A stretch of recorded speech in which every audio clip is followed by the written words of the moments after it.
Welcome to learning. আজ আমরা যেটা নিয়ে ডিসকাস করবো একটা পোয়েম নিয়ে, থমাস উডের খুব ফেমাস একটা poem, I remember I remember. Actually এই পোয়েমটায় থমাস উড তার ছোটোবেলার সাথে তার বড় হওয়ার পরে কী কী চেঞ্জ এসছে, সেই নস্টালজিক, হঠাৎ করে কবি একটা নস্টালজিক হয়ে গেলে যেমন লেখা আছে, ঠিক সেইভাবে আমরা দেখতে পাবো এখানে যে কেমনভাবে কবি হঠাৎ নস্টালজিক হচ্ছে।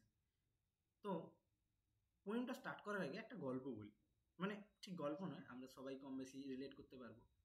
যে আমরা যখন ছোট ছিলাম বা আমরা যখন ছোটবেলায় আমাদের আমরা দোলনা দুলতাম, আমরা ঘুরতাম, বাবা মার সাথে বেরাতাম, কিন্তু আমাদের তখন ভাবতে হতো না। কি কি ভাবতে হতো না? আমাদের ভাবতে হতো না যে রেজাল্ট কেমন হবে, আমাদের ভাবতে হতো না যে আম, বাড়িতে কি হচ্ছে না হচ্ছে, আশেপাশে চারিদিক, বন্ধু বান্ধব, পড়াশোনা, টিউশন, এই সমস্ত কিছুর বাইরে আমাদের একটা স্পেশাল জীবন ছিল, যে জীবনটাতে আমরা ঘুরেছি, বেরিয়েছি, খেয়েছি, মজা করেছি, আনন্দ করেছি। তারপর যত উপরের ক্লাসে আমরা উঠতে থাকি, যত বড় হতে থাকি, তখনই সমস্ত কিছু ধীরে ধীরে চেঞ্জ হয়ে যায়। তো থমাস উডও একজন মানুষ, থমাস উডও ছোট ছিলেন, থমাস উড বড় হয়েছেন, তার জীবনেও চেঞ্জ এসছে। সেই চেঞ্জটাকে পোয়েট এখানে পোয়েমের মাধ্যমে আমাদের সামনে প্রেজেন্ট করছে। ওকে, আচ্ছা, থমাস উডের লাইফ স্টোরিটা একটু ছোট করে বলে দিই, যেটা এখানে খুবই ইম্পর্টেন্ট। যে থমাস উড এমন একজন পোয়েট যে খুব ছোটবেলায় তার বাবাকে হারান এবং তারপরে মার সাথে একটা বড় শহরে শিফট হন। কিন্তু থমাস উডের ছোটবেলাটা কেটেছে একটা কান্ট্রি সাইডে, মানে একটা গ্রাম। এবার থমাস উডের ছোটোবেলাটা গ্রামে কাটার জন্য থমাস উডের যে ছোটোবেলার যে লাইফস্টাইলটা, ওটার মধ্যে অদ্ভুত কিছু মানে প্রচণ্ড এক আনন্দ দেখতে পাওয়া যাচ্ছে। এবার থমাস উডের আরেকটা খুব বড় বৈশিষ্ট্য, যেটা না বললেই নয় থমাস উড সম্পর্কে, সেটা হচ্ছে উনি একজন খুব ফেমাস হিউমারিস্ট রাইটার। এই হিউমারিস্ট রাইটার মানে কি? অ্যাকচুয়ালি হিউমারিস্ট রাইটার মানে যে থমাস উডের জীবন অনেক স্ট্রাগলে ভর্তি, অনেক দুঃখে ভর্তি, কিন্তু থমাস উড যখন লেখা লিখছেন, বিভিন্ন লেখা যখন তিনি লিখছেন, তার পোয়েম বা অন্যান্য উনি যে যা যা কিছু পাবলিশ করছেন, ওখানে কিন্তু আমরা এই ধরনের কোনো মানে খুব দুঃখের কাহিনী, খুব মন মেলানকলিক সাউন্ডের কোনো পোয়েম না, খুব বেশি দেখতে পাই না। তার বদলে থমাস উডের বেশিরভাগ লেখাতেই আমরা একটা অপটিমিস্টিক টোন পাই। যদিও এই পোয়েমটায় না, কিন্তু থমাস উডের আর বহু বহু পোয়েম আছে, তার একটা খুব ইম্পর্ট্যান্ট বহু পোয়েম আছে, তার মধ্যে আমরা অপটিমিস্টিক কিছু টোন দেখতে পাই। অপটিমিস্টিক মানে আশা, যে হ্যাঁ সব কিছু ঠিক হয়ে যাবে, ঠিক আছে এখন প্রবলেম চলছে, ঠিক আছে একদিন ঠিক হয়ে যাবে। এই যে একটা আশা যে হ্যাঁ সব কিছু ঠিক হবে, এটা কিন্তু আমরা থমাস উডের এই বিভিন্ন লেখাতে দেখতে পাই। তো আজ আমরা যেটা নিয়ে ডিসকাস করব, চলো পোয়েমে যাওয়া যাক। I remember I remember I রিমেম্বারে যাওয়ার আগে একটা জিনিস খুব ইম্পর্ট্যান্ট, যেটা জানাও দরকার, বলে রাখা দরকার, সেটা হচ্ছে থমাস উডের এই যে পোয়েমটা যেটা আমরা পড়বো, আই রিমেম্বার, এটা নেওয়া হয়েছে কত সালে আর এটা পাবলিশড কত সালে। অ্যাকচুয়ালি এটা ফার্স্ট পাবলিশড হয়েছিল 1826-এ, এবং এটা একটা ম্যাগাজিনে, একটা অ্যানুয়াল ম্যাগাজিনে পাবলিশ হয়েছিল, যে ম্যাগাজিনটার নাম ফ্রেন্ডশিপস অফারিং। ফ্রেন্ডশিপস অফারিং, এই ফ্রেন্ডশিপস অফারিং হচ্ছে সেই ম্যাগাজিনটার নাম, যে ম্যাগাজিনে এই পোয়েমটা ফার্স্ট পাবলিশ হয়েছিল। Okay, so let's go to the poem. I remember the house where I was born, the little window where the sun came peeping in at morn. বলছি আমার মনে আছে, কি মনে আছে? The house where I was born, সেই ঘরটার কথা যেখানে আমি জন্মেছিলাম, অর্থাৎ আমার ছোটবেলা যেখানে কেটেছিল, আমার সেই ঘরটার কথা ভালোভাবে মনে আছে। আর কি মনে আছে? সেই ঘরে একটা লিটল উইন্ডো ছিল, একটা ছোট্ট জানালা ছিল, একটা খুব ছোট্ট জানালা ছিল, এবং সেই ছোট্ট জানালার কথাও আমার মনে আছে। হোয়ার দ্য সান, যেখানে সূর্য, কেম পিপিং অ্যাট মর্ন। এই পিপিং শব্দের অর্থ কি? পিপিং শব্দের অর্থ হচ্ছে উঁকি মারা, যেখানে সূর্য উঁকি মারতে আসতো, যেখানে সূর্য, অর্থাৎ এখানে উঁকি মারা কথাটা কেন বলছে? কারণ একটা ছোট্ট জানালা দিয়ে সানলাইট খুব অল্পই আসবে দিনের বেলা।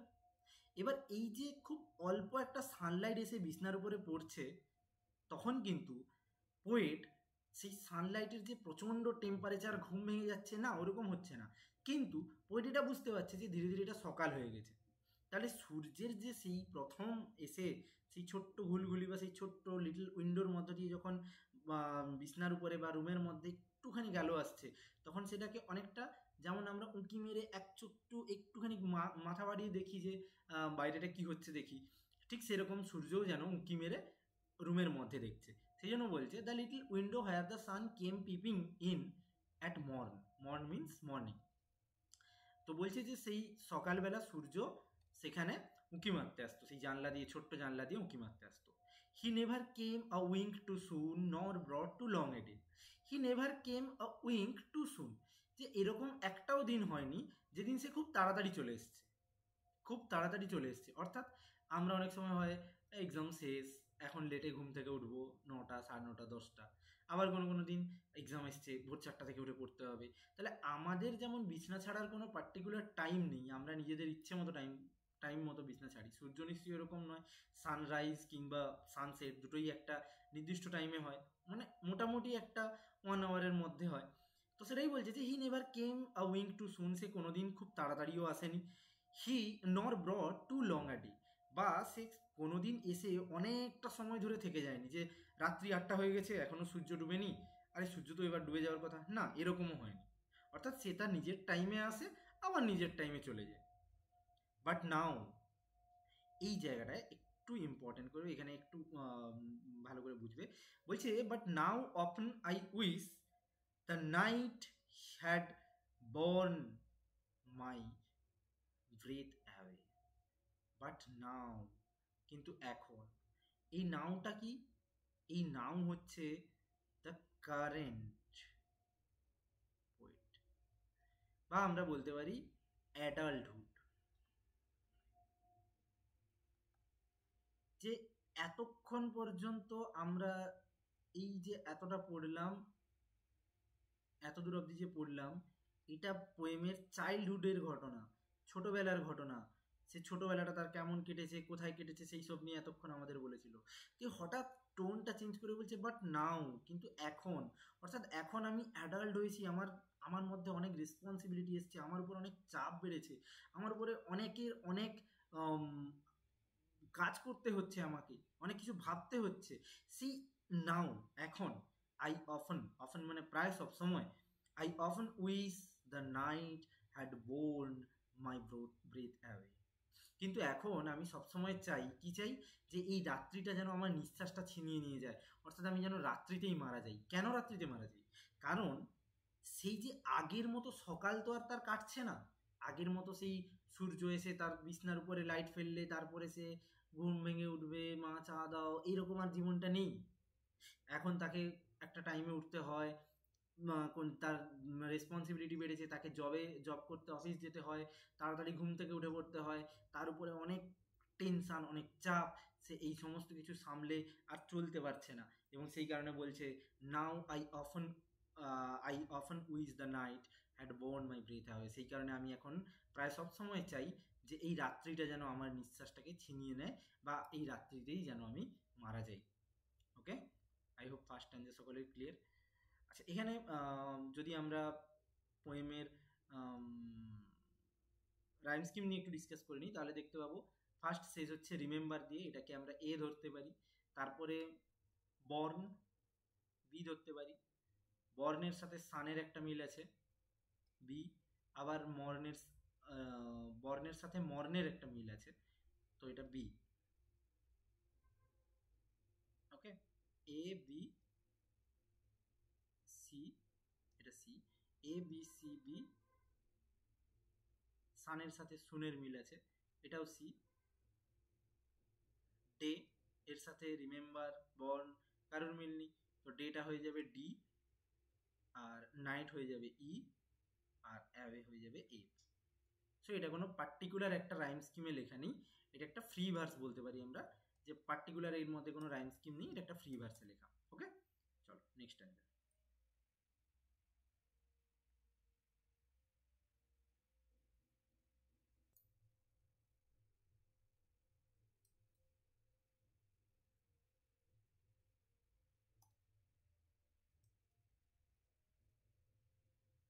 Next standard, I remember the roses red and white. Second standard কি বলছে? বলছে আমার মনে আছে সেই সমস্ত ফুলগুলোর কথা। কোন ফুল? সেই রোজ, সেই গোলাপ ফুলগুলো, যার কালার কি ছিল? রেড অ্যান্ড হোয়াইট, অর্থাৎ সাদা এবং লাল রঙের সেই গোলাপ ফুলগুলোর কথা আমার মনে আছে। আর কি আছে? The violates. দ্য ভায়োলেট একটা রঙের নাম, বাট ভায়োলেটস যখনই বলছে তখনই এটার একটা কালার নয়, রাদার এটা একটা ফুল, কোনো একটা ফুলের কথা বলা হচ্ছে যেটার কালারও হচ্ছে ভায়োলেট। আমার এখানে ফার্স্ট যেটা সেটা হচ্ছে রোজেসের কথা বলছে, সেকেন্ড ভায়োলেটসের কথা বলছে, আমার ভায়োলেটস ফুলের কথা মনে আছে, and the lily cups another flower, এবং ওই লিলি কাপসের কথা মনে আছে। এই যে লিলি কাপস, ভায়োলেটস, এই ফ্লাওয়ারগুলো, those flowers made of light. এখানে light means light colour. Okay, light colour মানে ইয়েলো হতে পারে, হোয়াইট হতে পারে, যে লাইট কালারগুলো দিয়ে এই ফুলগুলো অ্যাকচুয়ালি কোন কালারের তৈরি হতো? লাইট কালারে তৈরি হতো, খুব হালকা একটা কালার দিয়ে এই ফুলগুলো তৈরি হতো।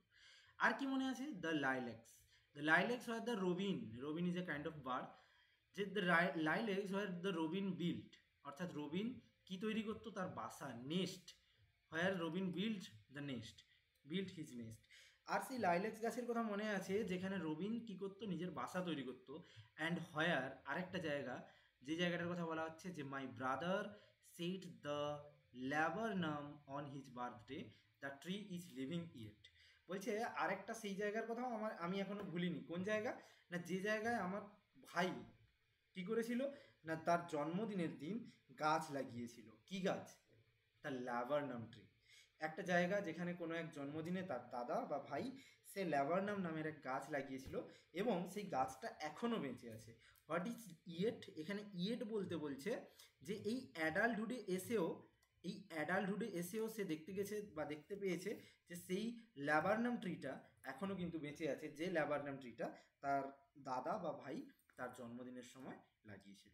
ওকে, next standard, I remember where I was used to swing মানে দোল খাওয়া। তাহলে আমার সেই দোলনাটার কথা মনে আছে এখনো, যে দোলনাটায় আমি একসময় ছোটবেলায় দোল খেয়েছি। and thought the air must rush as fresh to swallows on the way. এবং আমি যখন সেই ছোটবেলায় যখন দোলনায় দোল খেতাম তখন আমি ভাবতাম যে the air must rush as fresh, যে আমার গায়ে যে বাতাসগুলো লাগছে, আমি যখন দোলনায় যখন আমরা দোল খাই তখন গায়ে বাতাস এসে লাগে। তো পোয়েট বলছে আমি তখন ভাবতাম যে আমার গায়ে এই মুহূর্তে যে বাতাসগুলো লাগছে, এই বাতাসগুলো বোধহয় ততটাই ফ্রেশ, যতটা সোয়ালো মানে একটা পাখি, বলছি সোয়ালো পাখির ডানাতে যখন বাতাস লাগে, সোয়ালো পাখি অনেক উপর দিয়ে ওড়ে, তো তার সেই ডানাতে যখন যে ফ্রেশ বাতাসটা এসে লাগে, আমি ভাবতাম যে আমার গায়েও বোধহয় ওই ফ্রেশ বাতাসটাই লাগছে। কারণ যখন আমি দোলনা দুলতাম, আমার গায়ে যে বাতাসটা লাগতো, আমি ভাবতাম এই বাতাসটাও ততটাই ফ্রেশ যতটা সেই আকাশে সোয়ালো পাখির ডানায় যে বাতাসটা লাগে, এটাও ততটাই ফ্রেশ বাতাস। My spirit flew in feathers then. এই জায়গাটা একটু ভালো করে বুঝবে যে মাই স্পিরিটের এখানে দুটো স্পিরিটের কথা আমরা পাবো। এটা ফার্স্ট বলছে মাই স্পিরিট, এটা কোন সময়ের মাই স্পিরিট? এটা হচ্ছে চাইল্ডহুডের, ছোটবেলার যে স্পিরিট, সেই সময় তার স্পিরিটটা কেমন ছিল? My spirit flew in feathers, সেই সময় আমার স্পিরিটটা ডানার মতন ছিল, উইংয়ের মতো ছিল, পালকের মতো ছিল। অর্থাৎ যেমন পালক বাতাসে উঠতে পারে, সেরকম বলছে ছোটবেলায় আমার যে স্পিরিটটা ছিল, আমার যে মনটা ছিল, আমার যে আত্মাটা ছিল, সেটা একদম হালকা ছিল। তখন আমার মধ্যে কোনো টেনশন ছিল না, আমার মধ্যে কোনো চাপ ছিল না, আমি যা খুশি তাই করে বেরিয়েছি, যেমন খুশি তেমনভাবে কাটিয়েছি। তখন at that time I am like a bird, একটা পাখির মতো ছিলাম। বাট নাও বলছে দ্যাট ইজ সো হেভি নাও, কিন্তু এখন দ্যাট মিনস দ্যাট স্পিরিট, যখন অ্যাডাল্টহুডে এসে গেছি, এই নাউটা কি? নাও হচ্ছে অ্যাডাল্টহুড, যে এখন এই বড় হওয়ার পরে আমার যে এই স্পিরিটটা ছিল, এই স্পিরিটটা হঠাৎ করে প্রচণ্ড পরিমাণে হেভি হয়ে গেছে, ভারী হয়ে গেছে, এ আর উঠতে পারছে না বাতাসে।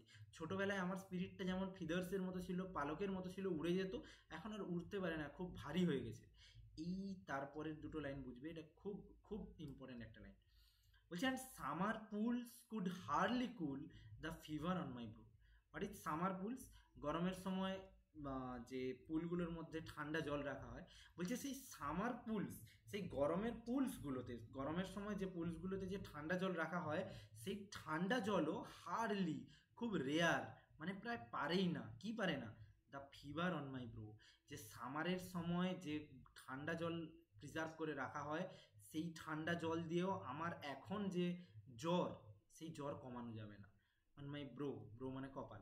বলছে আমার এই মুহূর্তে যে টেম্পারেচার, সেই টেম্পারেচার, আমার যে জ্বর, এই ফিভারটাকে কমানোর জন্য সামার পুলসের জলও এনাফ নয়।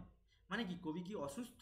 না, এখানে কবি বলতে চাইছে যে আমার এই কারেন্ট সিচুয়েশানে আমার আমার যে মানসিক, আমি মেন্টালি যতটা ইল, আমার যে মেন্টাল যে প্রবলেমটা হয়েছে, এই প্রবলেমটা কোনোভাবে সারানো সম্ভব নয়। কেন সম্ভব নয়? কারণ আমি আর সেই ছোটোবেলায় ফিরে যেতে পারবো না। আমার এই মেন্টাল হেলথ তখনই ব্যাক করবে যদি আমি ছোটোবেলায় ফিরে যাই, বাট ছোটোবেলায় ফিরে যাওয়া সম্ভব নয়, তো আমার মেন্টাল হেলথও ব্যাক করবে না। সেটাই বলছে যে the summer pools could hardly cool the fevers on my brow. আমার শরীরের টেম্পারেচার, আমার এই মুহূর্তে যে অসুস্থতা, আমার এই মুহূর্তে যে জ্বর, এই জ্বরের টেম্পারেচার কমানোর ক্ষমতা সামার পুলসেরও নেই। ওকে, চলো last answer. I remember the fir trees dark and high. বলছে আমার মনে আছে সেই ফার ট্রিজগুলোকে যেগুলো খুব ডার্ক আর হাই, খুব উঁচু ছিল।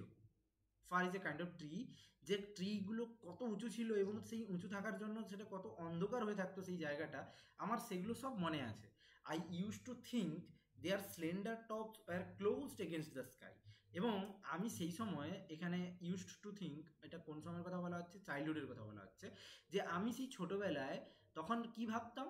আই ইউজ টু থিঙ্ক, আমি তখন ভাবতাম their slender tops, their means এই ফার ট্রিজের, এই ফার ট্রিজের যে স্লেন্ডার টপসগুলো, slender means thin, tops means the top of the tree, একদম যে ওপরগুলো, মানে এই সরু সরু গাছের একদম যে উপর পোর্শনটা, that were close against the sky. আমি তখন ভাবতাম যে এই গাছের যে মাথাটা, ওটা বোধহয় আকাশকে ছুঁয়ে ফেলেছে। এতটা, এটা আমার একটা ছোটোবেলার ভাবনা ছিল। আমরা ছোটোবেলায় সবাই কম বেশি একটু অদ্ভুত ভাবনা ভেবে থাকি। তো এখানে পোয়েট বলছে আমারও ছোটোবেলায় একটা অদ্ভুত ভাবনা ছিল। আমি ভাবতাম যে এই ফার গাছের যে উপর ট্রিজের যে একদম উপর যে টপ পোর্শনটা, ওটা বোধহয় আকাশকে ছুঁয়ে ফেলেছে। ইট ওয়াজ এ চাইল্ডিশ ইগনোরেন্স, ইট ওয়াজ এ চাইল্ডিশ ইগনোরেন্স। বলছে আমি জানি এটা একটা ছোটোবেলার ভুল ধারণা ছিল, এটা একটা ছোটোবেলার অদ্ভুত ভাবনা ছিল। ছোটোবেলায় আমরা যেরকম ভাবনা ভেবে থাকি, এটাও ঠিক সেরকমই একটা ভাবনা ছিল। বাট নাও, কিন্তু এখন it is little joy, but now it is little joy. এই লিটল ওয়ার্ডটাকে মার্ক করবে। লিটল মানে ভেরি,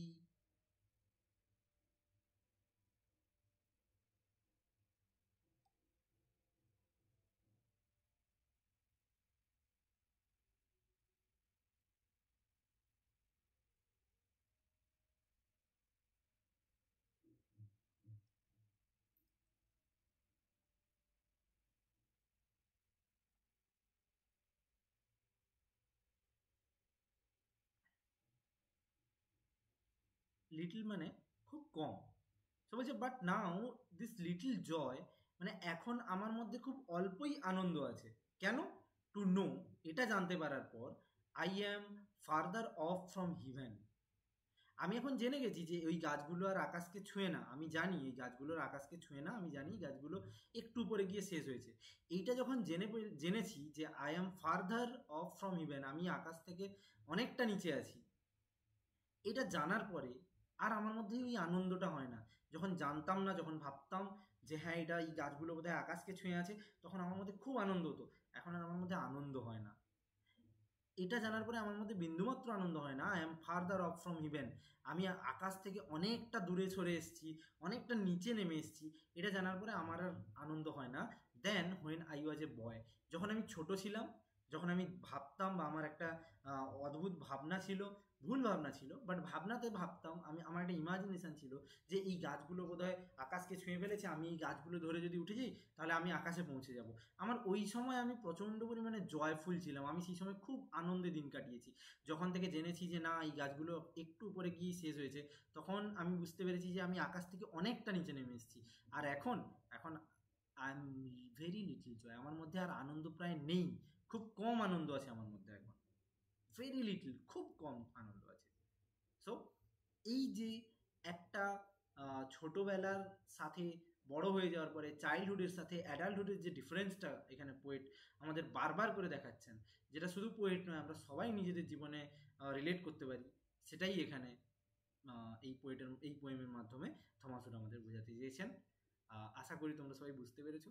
স্টিল যদি কোনো জায়গায় কোনো কোশ্চেন থাকে কমেন্ট করো, অবশ্যই চেষ্টা করব সেটা ক্লিয়ার করে দেওয়ার। Thank you.